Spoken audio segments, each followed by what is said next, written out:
With Auston Matthews here on the podcast, how was your summer? It was good. Yeah, it was really good. Saw you on various red carpets, whether it's UFC events or elsewhere. What was the highlight for you? A couple of those UFC fights were awesome. I've never been before, so it was kind of cool to get. Oh, that was your first time? Yeah, it was my first time, so it was really interesting. Like the energy and the atmosphere in the arena. It's like, I don't know. I've never like experienced that before. Okay, so my first one was UFC 40, MGM Grand Garden Arena. The main event was Shamrock and Ortiz, and I was cage side, and it was the weirdest experience because the first time you hear like a knuckle hit the jaw like that, like, oh, we're not in Kansas, and the guy just shook it off. Like, whoa, this is like I threw a punch from the cellar. What was the moment where you said, oh man, I knew it was nasty, but I had no idea it was like this? Well, like a couple of like the first time I went to was in Phoenix, and I was super pumped about that because my favorite fighter is Israel Adesanya, so he was the main card. And yeah, he's a stud. So I was super pumped for that. But there was like a couple fights before that. A guy like got his like arm, like his arm like snapped, like hyperextended. Hyperextended. I think he like snapped his like elbow or dislocated his elbow or something. So like just kept like replaying that. That was gross. And then Diaz fought Edwards. I think that was like the co-main event.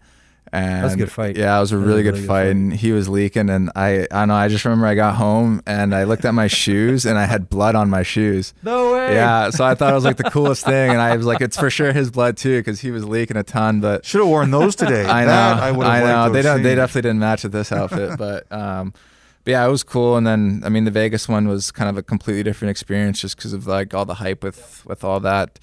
You know, with McGregor, Poirier, and just all the people that were there. But yeah, it's like a really nerve-wracking feeling in there. I feel like it's just it's like a really nervous energy because it's like nobody knows what's gonna happen, but like, you know, like something's about to go down. Like the one thing that I always, whenever I talk to fighters, I always ask them, like, what goes through your head when you hear the door close?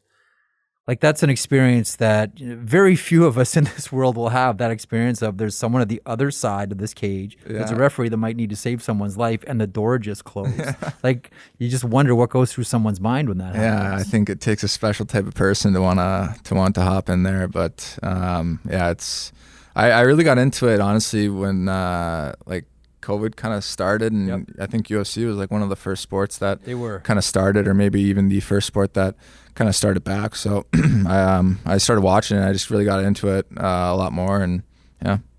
The one thing I wondered too is that, unfortunately, you had to play last year in a pretty septic environment, right? Like, or I guess antiseptic environment. It was just you know, so quiet, no fans. I imagine that being there in a wild crowd, you must have been saying, I can't wait until this happens for us again. Yeah, for sure. I think it's, you know, especially in that setting, like you really feed off the crowd and the energy, but it's the same thing for, I think, all sports, and especially hockey. Like the fans and the crowd have, they play such a big role in just, you know, creating that atmosphere, whether you're on the road or at home. So we definitely missed having those fans this year, obviously. And, you know, it's not the same. The crowd noise isn't the same as, you know, the real live fan in the arena. Would you ever, if a fighter or a trainer ever said to you, would you like to come into the octagon and try a couple of things? Would you do it? Yeah, I'd love to like practice. I don't know if I'd really want to go in there and like compete against somebody, especially somebody with experience. Not asking that. Like, that's crazy. I think it'd be like my parents. They do like some sort of like martial arts kind of stuff for like working out. And I've done it a little bit, but like not too much. But I think it'd be a lot of fun to kind of work that into the routine, to, I guess, for like a workout, but also I guess even for like self-defense or whatever that may be. But there's a lot of guys that do that. Yeah, like a lot of guys in the NHL that'll do that as part of their workout routine. It's not even just the tough guys either. It's just, I mean, Artemi Panarin is someone who's trained for a long time. So it must be the Russians, because I know Galchenyuk, I trained with him in Arizona a little bit the last couple summers, and he even was like, yeah, like I go to this MMA gym and I hit the pads for like 30-40 minutes, and then you know, I get out of there and I go do my workout. So it must be a Russian thing. I don't know. A little bit of business. Can you just explain the wrist, what you felt like you needed to do, and is this at all something that you or the fans should be worried about?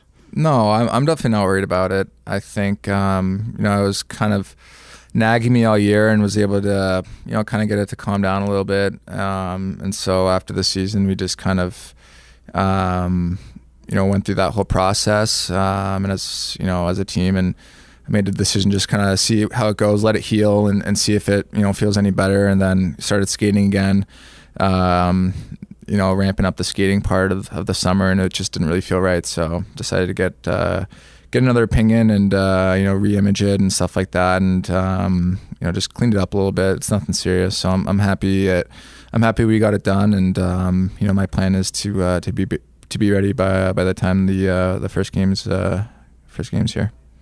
I was having a conversation about you a couple of weeks ago with someone who brought up a really interesting point. And I'm sure there's someone listening to this right now who could probably find out actual numbers on this. But this person I was talking to said, I bet Auston Matthews has the most third assists of anyone in the NHL, because it seems he makes passes with the idea that he knows he's going to get it back, and it sets up this chain of passing that he knows is going to eventually lead to the puck coming back to him, leading to a shot. When you make a pass, in your mind, are you thinking, I got to get in position here because in a couple more sequences, I'm going to let it go? I don't know if I think about it like that. I think it's more just, I don't know. I think I was taught, like, from a young age, it was always like pass and like move, pass and like go get open, not like really admiring the pass. So like, I think, I make a pass, whether it's in any zone, and it's about wanting to get the puck back, and whether it's from the guy you just passed it to, or if he passes it, vice versa, whatever, to another guy, it's all about getting open. And the game's just so tight now, like everybody plays solo defensively. So I think that's something that's really important, just trying to find space and get open for your teammates and be able to get the puck back. See, I'm fascinated with this, the sort of the idea of the third assist, which doesn't get credited, as we all know. Is there someone that you've either played with or you watch and you say, you know what, this guy made the play, but it's not going to show up on the game sheet? Like, is there someone that consistently does that, either on your team or another team, that you say, you know what, it's not going to get a point for this, but he made that play? I'd probably say like Bergeron. I think it has to do something with like the position of playing center. So, being like defensively responsible and helping break out the puck, and then maybe catching the other team, with a bad pinch or bad gap, and then being able to send your wingers or the D that's jumping in on an odd man rush, or they're able to make plays with each other. So I think a lot of that has to do with maybe the position of playing center, but I'd have to go, I think Bergeron's the kind of guy that gets maybe a lot of third assists, because he's always in a really good position and is able to kind of break the puck out and get it to the other guys, and they're able to go in and obviously use their skill. Just how do you look back at the end of last year? Do you think about it much or no? Yeah, it's. I think it's hard not to, in a sense, but it's also there's nothing that I or we can do to obviously change that, unfortunately. So I really just try not to get too hung up on it. I think we obviously, the first couple weeks after that, it's really tough, and it's really hard not to think about it, and it really weighs on you. But I think now, it's a new season, it's a new year. There's nothing that we can do to obviously change that. So our focus is on the present and moving forward and putting our best foot forward. One of the things I've noticed about you, and you can tell me if I'm wrong, is that I don't think that you really care too much about what's said outside.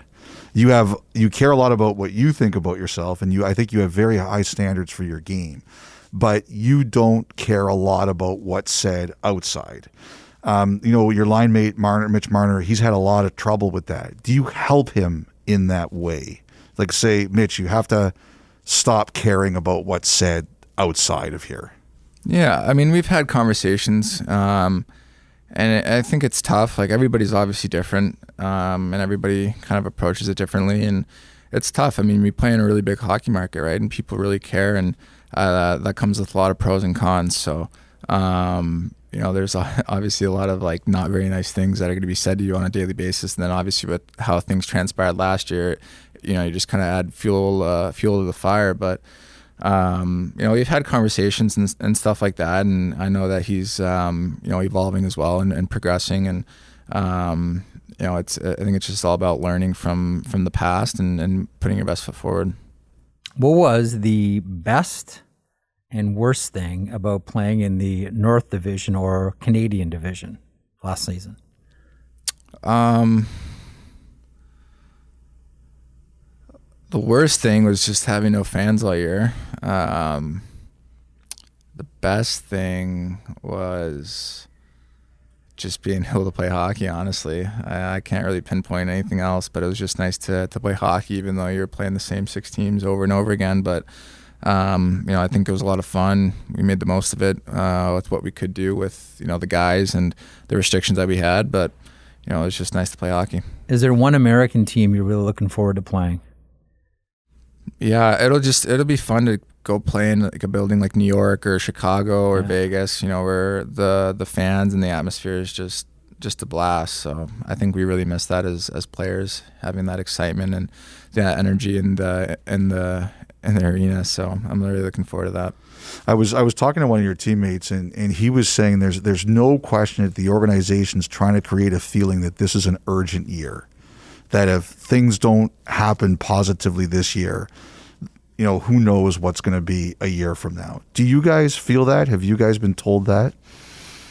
I think we definitely feel that. And I think it's great to have that pressure. I think sometimes when your back's against the wall, that's really when, when it's really against the wall, it's when it brings out the best in everybody. So, I'm really looking forward to this year. It's, like I said, we're putting our best foot forward. We're moving on, and we're all really excited, and we're all extremely focused and motivated to get this season going and take it day by day. You always bring something new.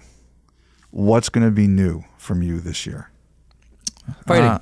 Yeah. Grappling, yes. Yeah. I don't know. I like to kind of keep that sort of stuff to myself, but I think every summer you just kind of go in and, it's usually not super over dramatic, just work on little things that, little tweaks here and there that, can be positive to influence the game and just be better. So for me, I'm always just trying to work on little things, whether it's film or defensively, stick stuff, stick handling, shooting. I mean, there's always stuff within the main categories that, you can always work on and improve. This has been great. Continued success. Good luck this year with the Maple Appreciate it. Leafs. Thank you. Thank you, Auston. Yep. Thanks, guys.